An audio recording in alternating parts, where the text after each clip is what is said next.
اسلام آباد کے نواحی علاقے ترلائی کی مسجد میں خودکش دھماکہ، 31 نمازی شہید، متعدد زخمی ہو گئے۔ پولیس ذرائع کے مطابق حملہ آور کو گیٹ پر روکا گیا تو اس نے اندھا دھند گولیاں برسا دیں۔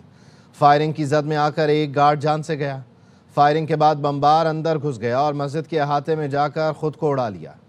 خودکش بمبار کا تعلق فتنہ خوارج سے تھا۔ اسلام آباد کا یہ نواحی علاقہ ہے ترلائی، جس کی مسجد میں نماز جمعہ کے دوران خودکش دھماکہ ہوا۔ 31 نمازی شہید، متعدد زخمی ہوئے، جن میں سے کچھ کو پیمز ہسپتال، کچھ کو پولی کلینک لے جایا گیا، جبکہ کچھ زخمیوں کو راولپنڈی کے ہسپتالوں کی طرف بھی لے جایا گیا۔ پولیس ذرائع کے مطابق حملہ آور کو گیٹ پر روکا گیا تو اس نے اندھا دھند گولیاں برسا دیں اور فائرنگ کی زد میں آ کر روکنے والا ایک گارڈ جان سے گیا۔ فائرنگ کے بعد بمبار اندر گھسا اور مسجد کے احاطے میں جا کر اس نے خود کو اڑا لیا ہے۔ خودکش بمبار کا تعلق فتنہ خوارج سے تھا۔ وفاقی وزیر داخلہ محسن نقوی بھی جائے حادثہ پر پہنچے ہیں۔ اسلام آباد کا یہ نواحی علاقہ ہے ترلائی، جہاں پر امام بارگاہ کے ساتھ بنی مسجد ختیجۃ الکبریٰ میں یہ دھماکہ ہوا اور 31 افراد شہید، متعدد زخمی ہیں۔ فوری طور پر وزیر داخلہ نے وزیر مملکت برائے داخلہ کو ہدایت کی تھی کہ وہ پیمز ہسپتال جائیں، جبکہ اس وقت وزیر داخلہ ترلائی پہنچے ہیں اور جو منتظمین ہیں مسجد اور امام بارگاہ کے ان سے ملاقات کر رہے ہیں۔ آئی جی اسلام آباد بھی اس موقع پر موجود ہیں۔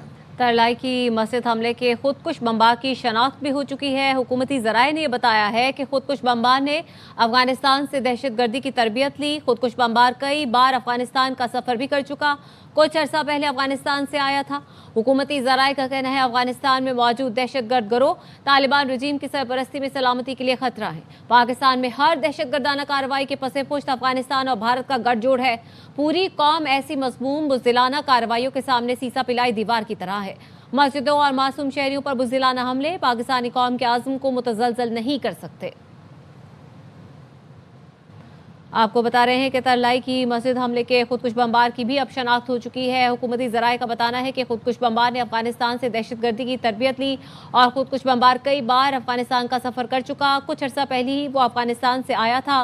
حکومتی ذرائع کا کہنا ہے کہ افغانستان میں موجود دہشت گرد گروہ طالبان رجیم کی سرپرستی میں سلامتی کے لیے خطرہ ہیں۔ پاکستان میں ہر دہشت گردانہ کارروائی کے پس پشت افغانستان اور بھارت کا گٹھ جوڑ ہے۔ اسلام آباد کے نواحی علاقے ترلائی کی مسجد میں یہ خودکش دھماکہ ہوا، 31 نمازی شہید اور متعدد زخمی ہوئے ہیں۔ اب تک کی کیا معلومات ہیں، کیا تفصیلات ہیں، ذوالقرنین حیدر ہمیں بتا رہے ہیں۔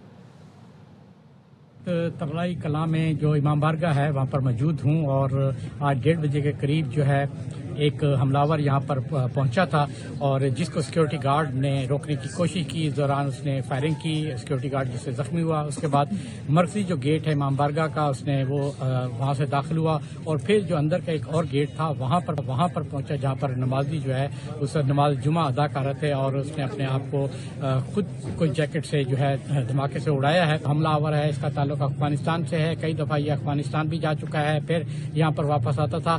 جو تحقیقات ہے اس میں پیش رفت ہو رہی ہے، CCTV جو کیمرے سے فوٹیج ہے وہ بھی حاصل کی جا رہی ہے، تحقیقات کی جا رہی ہے کہ آیا کہ اس کے ساتھ کوئی سہولت کار تھا، اس کو موٹر سائیکل پہ کوئی ڈراپ کر کے گیا یا کس طریقے سے یہاں پہنچا ہے، یا آلریڈی یہاں پر یہ تھا ڈیفینیٹ یہاں پر پہنچنے کے لیے انہوں نے ریکی بھی کی ہوگی۔ تو ان تمام پہلوؤں سے جو ہے تحقیقاتی ادارے اس کو تصدیق